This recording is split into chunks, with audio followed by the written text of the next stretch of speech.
میں عرفان مرزا پاکستان تحریک انصاف سٹی صدر اپنے سٹی صدر کے عہدے سے استعفیٰ دیتا ہوں اور پاکستان تحریک انصاف سے علیحدگی اختیار کرتا ہوں، اور طاہر اقبال گروپ سے میرا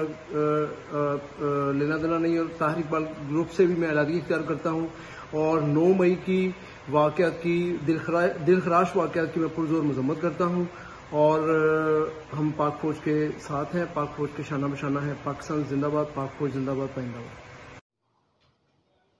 میں عرفان مرزا پاکستان تحریک انصاف کا سٹی صدر اپنے سٹی صدر کے عہدے سے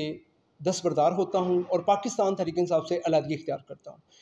اور نیکسٹ پاکستان کی کسی بھی پولیٹیکل پارٹی سے میرا کوئی ریلیشن، کوئی اختیار نہیں، کیونکہ میں ایک تاجر ہوں اور یہ میری تاجر کمیونٹی ہے۔ ہم اپنے بزنس کو توجہ دیں گے اور انشاءاللہ تعالیٰ بزنس ہی کریں گے، کیونکہ پاکستان ان چیزوں کا متحمل نہیں ہے کہ جن معاملات میں کوئی ایسی پولیٹیکل ایکٹیویٹیز ہوں کہ پاکستان نیچے جائے۔ سیکنڈلی، میں 9 مئی کے